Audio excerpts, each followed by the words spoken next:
오늘 역대하 13장 말씀을 통해서 말씀을 깨닫는 지혜와 응답받는 기도의 은총이 우리가 넘치게 될 줄로 믿습니다. 여러분, 북이스라엘과 남유다가 나뉘어졌다라고 하는 것이 우리나라와 비슷한 형국이긴 합니다. 그런데 우리나라는 북쪽과 남쪽이 나뉘어질 때 그렇게 큰 차이가 나지 않았어요. 물론 북쪽이 조금 그때는 우세하긴 했지만 북쪽과 남쪽에 큰 차이가 없었는데 북이스라엘은 10개 지파고 남유다는 2개 지파란 말이죠. 10개 대 2개, 10대 2라면 사실 절대적인 우세와 열세가 예상되는 이 싸움입니다. 인간적인 눈으로 본다면 남유다가 북이스라엘을 당해낼 수가 없죠. 견뎌낼 수가 없어요. 그러니까 우리가 보면 좀 불공평하다라는 생각이 들어요. 하나님이 12지파를 나누실 거면 6대 6으로 나누든지 7대 5로 나누든지 비슷하게 나눠야지 왜 북이스라엘은 10개 지파를 주고 남유다는 단 2개 지파를 줬을까? 왜 그랬을까요? 여러분 한번 궁금하지 않으십니까? 하나님이 산수를 못 하시는 걸까요? 왜 하나님이 이렇게 불공평한 선을 그어 놓으시고 38선을 그으시려면 적당히 그으셨어야지 왜 이렇게 한쪽으로 일방적인 싸움이 되게 하셨을까? 궁금하지 않으십니까? 오늘 거기에 대한 답이 역대하 13장에 잘 나와 있습니다. 같이 보겠습니다. 1절입니다. 여로보암의 왕 18째 해에 아비야가 유다의 왕이 되고 그랬어요. 자, 우리가 열왕기에서 이미 왕의 등극을 말하는 법칙을 배웠죠. 뭐냐면 남유다의 왕이 된 걸 얘기할 때는 북이스라엘 왕 누구의 몇 년 이렇게 따지고 또 북이스라엘 왕을 얘기할 때는 남유다 왕 누구의 몇 년 이렇게 얘기한다고 그랬죠. 양쪽에 상대방의 왕의 몇 년째의 왕이 됐다 이렇게 이야기를 한다고 했어요. 보면 여로보암 왕 18째 해에 아비야가 유다의 왕이 됐다. 아비야는 르호보암의 아들이거든요. 그러면 나라가 갈릴 때 여로보암이 왕이 되던 해가 르호보암이 왕이 되던 해예요. 그러면 똑같으니까 이왕이면 자기 아버지 르호보암이 왕이 되던 해 18째 해에 아비야가 왕이 됐다라고 말해도 되잖아요. 똑같은 거 아니에요. 르호보암 18년이나 이 여로보암 18년 똑같아요. 둘 다 18째 해 왕이 똑같이 됐어요. 그런데 왜 자기 아버지를 이야기하지 않고 상대편 왕을 이야기할까요? 르호보암은 이미 죽었잖아요. 그죠? 그러니까 죽은 사람은 르호보암 왕이 18째 해는 없는 거예요. 그건 불가능한 거예요. 살아있는 사람으로 따져야죠. 여로보암이 왕이 된 지 18째 해다. 그렇게 말하는 거예요. 근데 이게 이러한 패턴이 계속 이어지면서 서로 남유다의 왕이 될 때는 북이스라엘의 왕의 몇 년, 북이스라엘 왕이 될 때는 남유다의 몇 년 이런 식으로 연결이 되는 것이죠. 자, 그런데 여로보암은 이미 왕이 18째 해가 됐어요. 즉위한 지가 18째, 거의 20년이 다 돼가죠. 그런데 아비야는 이제 막 왕이 됐단 말이죠. 그렇게 따지면 누가 훨씬 더 강할까요? 여로보암은 이미 나라를 굳건히 세우고 나라를 정비했어요. 근데 아비야는 이제 막 왕이 됐단 말이죠. 자, 그렇다면 절대적으로 유다 왕 아비야가 열세죠. 북쪽의 이스라엘이 훨씬 더 강하죠. 그런 상황입니다. 2절, 예루살렘에서 3년 동안 다스리느라 그랬어요. 그나마 어린 왕이 늦게 돼서 3년밖에 다스리지 못했다. 그렇게 따지면 유다가 절대적으로 열세죠. 그렇죠? 북쪽은 이미 여로보암이 왕이 된 지 18해가 지났고 이미 충분히 강해졌고 나이도 많아요. 그리고 뭘 안고 있어요? 10개 지파가 우리가 같이 할 거야, 우린 유다가 싫어라고 할 때 그 10개 동맹의 강한 결속력을 생각해 보세요. 그러면 이 상황에서 싸움이 되지를 않아요. 그런데 뭐가 중요한가? 그의 어머니의 이름은, 자, 아비야의 어머니의 이름은 누구냐? 미가야요. 기브아 사람 우리엘의 딸이더라. 아비야가 여로보암과 더불어 싸울세 그랬어요. 자, 아비야가 여로보암과 싸웠다. 우리가 볼 때는 말이 안 되는 열세, 절대적인 열세의 싸움을 지금 아비야가 여로보암과 싸우고 있는데 이 싸움을 할 때 무엇을 말하나? 어머니를 말해요. 왜 그럴까? 성경은 절대적으로 신앙적인 모계사입니다. 어머니가 자녀를 어떻게 키우냐가 참으로 중요합니다. 르호보암에 대해서 우리가 어제도 봤고 그제도 봤는데 11장, 12장에서 르호보암에 대해서 역대기 기자는 굉장히 박해요. 왜 그럽니까? 엄마가 암몬 사람이에요. 그러니까 솔로몬이 1000명의 처첩을 거느리고 살 때 외국과 계속 통혼하면서 그 나라의 우상들을 끄집어 드릴 때에 한 명이 이 르호보암의 엄마, 즉 솔로몬의 아내였다는 거죠. 솔로몬이 암몬 여인에서 낳은 아들이 르호보암이니까 르호보암은 반은 이스라엘 사람이고 반은 암몬 사람이에요. 그런데 이스라엘식으로 치면 르호보암은 사실 암몬 사람인 거예요. 엄마가 암몬 사람이니까. 엄마가 암몬 신을 섬기는 사람이고 암몬 신을 섬기는 신앙으로 자녀를 길렀기 때문에 르호보암은 암몬 사람. 그러니까 르호보암에 대해서는 굉장히 박하게 성경은 기록을 하고 있단 말이죠. 역대기는. 그런데 오늘 나오는 르호보암의 아들 아비야는 정반대예요. 아비야에 대해서는 굉장히 좋게 평가해요. 왜냐? 그 어머니가 누구냐면 어머니가 미가야인데 기브아 사람 우리엘의 딸이더라. 우리엘이 누굴까요? 우리엘이 누구냐? 다윗을 그렇게 곤란하게 만들었던 압살롬 아시죠? 압살롬의 아들 다윗의 아들 압살롬의 사위입니다. 압살롬의 사위가 우리엘이에요. 그러니까 우리엘의 딸이란 얘기는 미가야가 누구란 얘기예요? 압살롬의 손녀란 얘기죠. 압살롬의 손녀. 그러니까 다윗의 증손녀가 되는 거죠. 그러니까 지금 아비야의 어머니 미가야는 다윗의 자손이에요. 그러니까 다윗을 하나님이 지켜주셨는데 그 하나님이 도우시는 손길이 지금 미가야를 통해서 아비야에게 내려오고 있는 거예요. 이게 지금 성경이 말하고자 하는 거예요. 하나님의 손길은 당대로 끝나지 않고 그 당대에서 하나님을 섬겼던 그 신앙이 그 다음 때로 연결되는 거죠. 그러니까 지금 이 미가야는 다윗의 증손녀인데 그 증손녀가 낳아 기른 아기가 누구냐? 아비야란 말이에요. 그 아비야가 단지 3년밖에는 왕이 없었지만 그러나 그 3년은 굉장히 의미 있는 3년인 것이죠. 왜냐하면 신앙이 전승되었기 때문에 그 신앙으로 키운 아들이기 때문에. 그래서 아비야는 비록 그 아버지 르호보암 때 나라가 나뉘는 수모를 겪고 르호보암 때에는 애굽왕 시삭에게 나라가 거의 망하는, 그래서 금방패가 놋방패로 바뀌는 큰 수모를 당했던 왕이 르호보암이었지만 그 르호보암의 아들인 아비야는 전혀 다른 하나님이 함께 하시는 복된 인생을 살았단 말이에요. 그럼 그 차이가 어디 있는가? 역대하 기자의 기록에 따르면 어머니라는 거예요. 그 어머니 미가야의 신앙으로 자녀를 기른 것이 그 아비야의 삶을 완전히 바꾸어 놓았다라고 하는 것입니다. 그래서 성경은 미가야에 대해서 말하면서 미가야요 기브아 사람 우리엘의 딸이더라. 아비야가 여로보암과 더불어 싸울세 그랬어요. 그러니까 지금 이 싸움은 우리가 볼 때는 이거 말이 안 되는 싸움이에요. 마치 다윗과 골리앗 같은 싸움이에요. 도저히 싸움 자체가 말이 안 되고 이 싸움을 이길 수 없어요.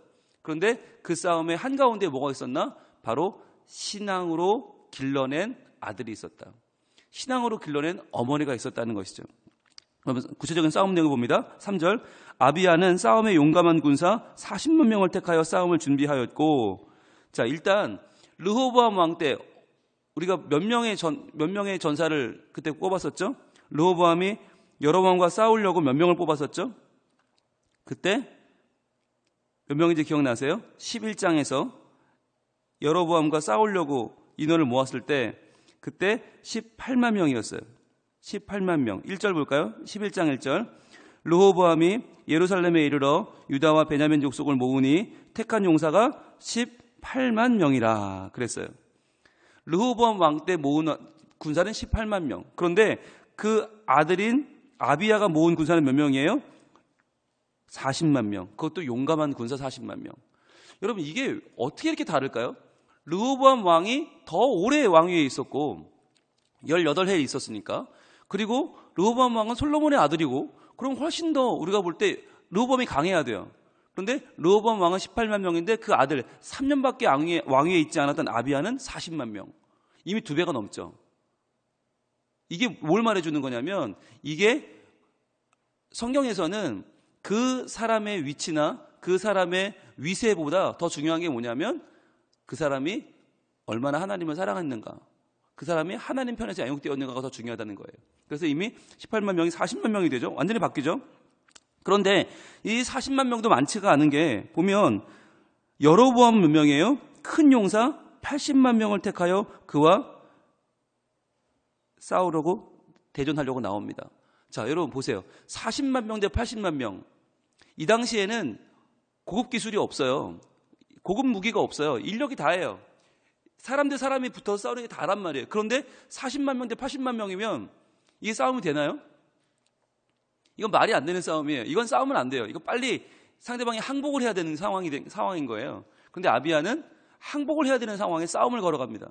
40만 명 대 80만 명, 완전히 1대2 배가 되는 싸움인데, 이게 아까 말씀드린 것처럼 북이스라엘은 10개 지파, 남유다는 2개 지파, 이미 싸우면 안 돼요. 그런데 이 40대 80의 싸움이 어떻게 유지가 되는가? 4절, 아비야가 에브라임 산중 스마라임 산 위에 서서 이르되 여로보암과 이스라엘 무리들아 다 들으라. 자, 이 싸움이 어떤 싸움인지를 지금 아비야가 선언을 합니다. 뭐라고 선언하는가? 이스라엘 하나님 여호와께서 소금 언약으로 이스라엘 나라를 영원히 다윗과 그의 자손에게 주신 것을 너희가 알 것 아니냐. 소금 언약이라는 것은 사막에서 소금이 변치 않는 유일한 것이에요. 소금은 변하지 않아요. 바닷속에 소금이 들어있죠. 그것이 증발되면 물은 날아가지만 소금은 남잖아요. 소금은 계속 변치 않는 거예요. 소금이 방부제 역할을 하죠. 왜 방부제 역할을 합니까? 썩지 않기 때문이에요. 소금 자체는 썩지 않기 때문에 방부제 역할을 하죠. 그래서 하나님은 소금 언약으로 그의 나라 다윗을 세워서 그의 나라를 다윗에게 주셨다는 거죠. 자, 너희가 알 것이 아니냐. 즉 아비야가 말하는 건 이 싸움이 군사의 싸움이 아니고 병력의 싸움이 아니고 하나님께서 어떤 편을 더 그 정통성을 인정해 주시는가, 하나님이 어떤 편에 서 계시는가를 지금 이야기하는 것입니다. 6절입니다. 다윗의 아들 솔로몬의 신하 느밧의 아들 여로보암이 일어나 자기의 주를 배반하고 남봉꾼과 잡배가 모여 따름으로 스스로 강하게 되어 솔로몬의 아들 르호보암을 대적하였으나 그때 르호보암이 어리고 마음이 연약하여 그들의 입을 등이 막지 못하였느니라. 자, 지금 너희가 따르는 왕은 누구라는 거예요? 여로보암은 솔로몬의 신하다. 느밧의 아들이다. 그러니까 다윗의 아들인 솔로몬의 신하 여로보암이 지금 지가 왕이 됐다. 너희는 잘못된 왕이다. 정통성이 없다는 거죠. 그래서 그를 따르는 자들은 누구다? 남봉꾼과 잡배다. 그러니까 80만 명이 있으면 뭐하냐? 너희는 다 남봉꾼이고 잡배인데 너희는 정통성이 없는데 인원이 많으면 뭐하냐라고 하는 거죠. 그러면서 8절, 이제 너희가 또 다윗 자손의 손으로 다스리는 여호와의 나라를 대적하려 하는도다. 자, 노란색을 드시고 여기서 이제 그 힘이 나오죠. 아비야가 그렇게 자신 있게 나오는 힘이 뭔가? 40만 명밖에 없는데 80만 명과 싸움을 걸어가는 이유는 뭔가? 바로 다윗의 자손의 손으로 다스리는 여호와의 나라. 지금 이게 정통성이에요. 이게 지금 유다의 정통성이에요. 다윗 자손, 하나님이 함께 하시는 하나님의 사람, 소금 언약으로 지켜주시는 다윗 자손의 손으로 다스리는 여호와의 나라를 대적하려 하는도다. 이게 지금 이 아비야의 신앙 고백이에요. 하나님이 우리와 함께 하신다. 그렇기 때문에 이 싸움은 하나님의 싸움이다. 이 싸움은 하나님이 함께 하시는 싸움이다 라고 말하는 거예요. 자, 그러면서 너희는 그 다음 분홍색을 드시고, 그럼 너희는 어떤 무리냐? 너희는 큰 무리예요. 큰 무리. 이게 세상적으로 보면 굉장한 거죠. 인원도 많고 이게 뭔가 대단해 보이고 큰 무리는 맞는데, 또 여로보암이 너희를 위하여 신으로 만든 금송아지들이 너희와 함께 있도다. 자, 너희는 큰 무리지만 금송아지가 함께 있는 무리다. 여러분, 금송아지가 함께하는 무리, 큰 무리, 그건 뭡니까? 짐승떼죠. 너희는 짐승떼란 말이에요. 너희는 인원이 많아 보여도, 너희는 큰 무리여도 결국 금송아지가 너희를 이끌어가는 아무것도 아닌 짐승의 때에 불구하고 우리는 하나님이 언약으로 주신 다윗 자손의 손으로 다스리는 여호와의 나라라는 거예요. 여러분, 이게 굉장한 신앙의 고백입니다. 왜냐하면 사람들은요, 겉으로 보면 40만 명 대 80만 명밖에 안 보여요. 인원이 적은 숫자와 많은 숫자밖에 안 보여요. 이건 싸움이 안 돼요. 누가 봐도 이 전쟁은 우세와 열세가 분명한 싸움이에요. 그런데 아비야는 단 3년밖에 왕위에 있지 않았지만 그의 마음속에는 무엇이 있었는가? 여로보암, 너희는 인원이 많고 10개 지파나 되지만 너희는 금송아지가 이끄는 큰 무리에 불과하다. 너희는 짐승떼다. 그러나 우리는 인원은 적지만 하나님이 함께 하시는 다윗의 자손의 손으로 다스리는 하나님의 나라다. 이것이 분명했단 말이에요. 이게 분명했기 때문에 이 신앙으로 나가서 싸운 것이죠. 9절 볼까요? 너희가 아론 자손의 여호와의 제사장들과 레위 사람들을 쫓아내고 이방 백성들의 풍속을 따라 제사장을 삼지 아니하였느냐? 누구를 막론하고 어린 숫송아지 한 마리와 수장 7마리를 끌고 와서 장립을 받고자 하는 자마다 허무한 신들의 제사장이 될 수 있도다. 자, 너희는 이미 제사라고 하는 하나님의 율법을 어겼고 아무나 제사장을 삼았고 아론의 자손이 아닌 레위의 자손이 아닌 아무나 급한 마음에 그냥 아무나 제사를 삼았단 말이에요. 자, 전쟁에 나와서 이 얘기를 왜 하죠? 이건 지금 종교에 관한 얘기 아니에요. 제사법에 대한 건 종교법인데 지금 전쟁에 나와서 왜 갑자기 전쟁 얘기를 안 하고 제사 얘기를 합니까? 이 전쟁의 승패가 어디서 갈리는가? 하나님을 어떻게 섬기는가에서 갈린단 말이에요. 그러니까 하나님이 이 전쟁의 주인이기 때문에 하나님을 바르게 섬기는 팀이 이긴다는 거예요. 인원이 많은 팀이 이기는 게 아니라 머릿수가 아니라 작전이 아니라 하나님이 함께하는 팀이 이긴다. 그래서 하나님을 강조해요. 10절 우리에게는 여호와께서 우리 하나님이 되시니 우리가 그를 배반하지 아니하였고 여호와를 섬기는 제사장들이 있으니 아론의 자손이요 또 레위 사람들이 수종을 들고 있다. 이게 이 전쟁의 배경이 어디 있는가? 바로 종교에 있다는 거예요. 하나님을 섬기는 거에 있다는 강조죠. 자, 노란색을 드시고 표시해 봅니다. 10절 우리에게는 여호와께서 우리 하나님이 되시니 이게 이 전쟁의 가장 중요한 핵심이라고 아비야는 이야기를 하는 것입니다. 우리에게는 여호와께서 우리 하나님이 되신다. 자, 표시하셨죠? 자, 그러면서 12절 하반절에 보시면 이렇게 말해요. 이스라엘 자손들아 너희 조상들의 하나님 여호와와 싸우지 말라. 자, 이 싸움을 지금 막아서고 있어요. 이 싸움은 우리가 싸울 것이 아니라 이 싸움은 평화적으로 해결해야 되는 문제인데 왜냐하면 너희가 우리랑 싸우면 너희의 하나님과 싸우는 것이기 때문에 이 싸움은 싸우지 말자라고 얘기하는 거죠. 자, 어찌 보면 르호보암 왕이 18만 명을 거느리고 여로보암과 싸우려고 했을 때 하나님이 막으셨잖아요. 스마엘을 통해서. 그때 전쟁을 하지 않았죠. 마치 그때 그러한 판단처럼 지금 아비야도 우리 싸우지 말자. 너희 하나님과 싸우지 마라 라고 이야기하는 거죠. 그런데 여러분 보세요. 13절입니다. 여로보암이 유다의 뒤를 둘러 복병하였으므로 그 앞에는 이스라엘 사람들이 있고 그 뒤에는 복병이 있는지라. 여로보암은 작전을 씁니다. 지금 아비야가 이런 이야기를 할 동안 선언을 할 동안 복병을 써서 앞뒤를 다 막아버린 거예요. 자, 유다는 40만 명 그리고 이 북이스라엘은 80만 명이니까 40만 앞뒤로 지금 쪼이고 들어가면 가운데 있는 사람들은 속수무책이죠. 작전을 잘 짰죠. 여로보암은 앞뒤로 복병을 써서 40만 명 앞뒤로 지금 들어가고 있어요. 꼼짝없이 당하게 됐어요. 그때 14절입니다. 결정적입니다. 유다 사람이 뒤를 돌아보고 자기 앞뒤의 적병으로 말미암아. 자, 이제 죽게 되었죠. 앞뒤에 적병이 있죠. 우리는 40만, 앞에 40만, 뒤에 40만. 우리는 이제 끝난 거죠. 그런데 그때 어떻게 합니까? 노란색을 드세요. 여호와께 부르짖고 제사장들은 나팔을 부니라. 여호와께 부르짖고 제사장들은 나팔을 부니라. 자, 이 방법이 여러분 눈에 익지 않습니까? 언제 썼던 방법입니까? 부르짖으면서 나팔을 불었다. 이것이 바로 여리고성을 함락시킬 때 방법이죠. 여리고성, 가나안에 들어와서 가장 강력한 성을 만났던 그 첫 번째 성에서 그들은 하나님께 이 싸움을 온전히 맡겨드려요. 그들은 칼과 창을 든 것이 아니라 하나님의 방법으로 돌고 소리 지르면서 나팔을 불었단 말이죠. 그때 어떻게 됐어요? 여리고성이 무너졌죠. 바로 그때의 방법을 지금 똑같이 쓰고 있는 것입니다. 지금 여로보암은 인간적인 방법을 동원해서 작전을 썼어요. 앞뒤로 복병으로 한꺼번에 공격해서 섬멸시키는 방법, 인간적인 방법을 썼지만 그때 절반밖에 안 되는 아비야의 군대는 하나님 방법을 썼단 말이에요. 여호와께 부르짖고 제사장들은 나팔을 부니라. 그랬더니 어떻게 됐어요? 15절 유다 사람이 소리 지르매 유다 사람이 소리 지를 때에 소리를 질렀다는 것은 하나님의 방법으로 함성을 지르며 통성으로 주님을 부르짖은 거죠. 그랬더니 하나님이 여로보암과 온 이스라엘을 아비야와 유다 앞에서 치시니. 자, 여기도 노래로 쳐야겠죠. 하나님이 어떻게 했어요? 여로보암과 온 이스라엘을 아비야와 유다 앞에서 치셨다. 하나님이 하셨다는 거예요. 16절 이스라엘 자손이 유다 앞에서 도망하는지라. 인원도 2배예요. 작전도 잘 썼어요. 그런데 도망치고 있어요. 왜? 하나님이 그들의 손에 넘기셨으므로. 하나님이 그들의 손에 넘기셨다. 이것이 오늘 싸움의 결론이죠. 이 싸움의 결론을 성경은 또 이렇게 요약합니다. 18절입니다. 그때에 이스라엘 자손이 항복하고 유다 자손이 이겼으니 이는 그들이 그들의 조상들의 하나님 여호와를 의지하였음이니라. 다시 돌아갑니다. 10대 2의 싸움, 10개 지파와 2개 지파의 싸움, 그리고 인원도 80만 명 대 40만 명의 싸움.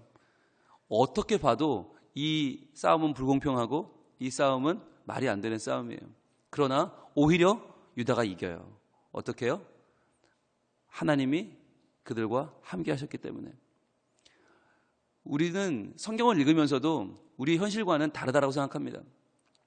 성경이니까 다윗이 골리앗을 이기지. 성경이니까 유다가 이스라엘을 이기지. 현실은 그렇지 않아. 현실에서는 힘있고 빽있고 현실에서는 더 강한 사람들이 이기지. 우리는 이길 수 없어 라고 쉽게 생각합니다. 그런데요, 그렇지 않습니다. 현실 세계에도 똑같습니다. 많다고 이기는 게 아니고요, 세다고 이기는 게 아니고요, 그 마음속에 과연 무엇을 품고 있는가, 누구의 편인가, 누구의 소속인가가 더 중요합니다. 하나님께서 우리와 함께 하시면 세상이 우리를 당할 수 없을 것입니다. 하나님이 우리 가정과 함께 하시면, 하나님이 우리 자녀와 함께 하시면 하나님의 도우심을 이길 수 있는 방법은 세상에 없습니다. 세상의 모든 것들은 부속물이요 중심이 아니기 때문입니다. 하나님이 우리의 중심이 되십니다. 하나님께서는 오히려 그걸 보여주시려고 지금 이 10개 지파와 2개 지파를 나누신 거예요. 2개라도 더 오래 간다. 이들이 이길 수 있다. 왜? 하나님이 함께 하시면. 그걸 보여주는 책이 바로 역대기예요. 아무리 인원이 차이가 나도, 위세가 달라도, 스케일이 달라도, 아니 하나님이 함께 하시면 이긴다. 여러분, 이 진리의 말씀을 붙드시고 오늘 하루도 결단할 수 있기를 원합니다. 무엇을 위해 살 것인가? 누구를 위해 살 것인가? 어느 편에 설 것인가? 누가 이기게 하시는 편에 설 것인가를 계산하시고 그것을 따져서 우리의 믿음이 내 눈에 보이는, 내 발이 향하는, 내 마음이 판단하는 대로가 아니라 하나님이 이끄시는 대로 걸어갈 수 있는 믿음의 발걸음이 되기를 축복합니다. 기도하겠습니다. 하나님, 우리와 함께 하시는 주님을 찬양합니다. 우리를 도우시는 주님의 크신 이름을 저희들 바라봅니다. 주님, 저희는 이 세상에 얼마나 크신 하나님의 뜻이 있는지 다 알 수 없습니다.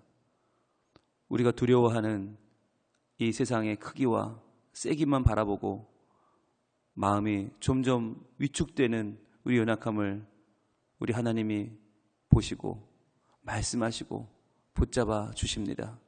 하나님이 함께 하시면 그 백성이 적을 물리치고 승리하는 하나님의 승리를 누리게 됨을 우리 하나님 말씀하십니다. 주여, 이 아침에 저희들 하나님을 향한 기대를 품게 하여 주옵소서. 하나님을 향한 소망을 품게 하여 주옵소서. 하나님을 바르게 알고 바르게 믿고 바르게 예배하는 주의 백성이 얼마나 귀한 승리를 거두는지, 얼마나 하나님의 살아계심을 체험하며 살아가는지 저희가 증인이 되기를 원합니다. 비록 열세에 있었지만, 비록 모든 것이 다 불리했지만 하나님이 함께 하심을 믿고 나아가 싸웠던 아비야의 승리처럼 저희들도 이 승리를 경험하고 이 승리를 선포하는 하나님 자녀로 살게 하여 주옵소서. 오늘은 주일을 준비하는 토요일입니다. 믿음의 준비로 저희들 내일 주일을 잘 준비하게 하시고 은혜로운 한 날이 되게 하시고 하나님을 올바로 섬기는 믿음의 결단에 있는 주일이 되게 하여 주시옵소서. 우리 함께 하시는 주님을 찬양하오며 예수님 이름으로 기도합니다. 아멘.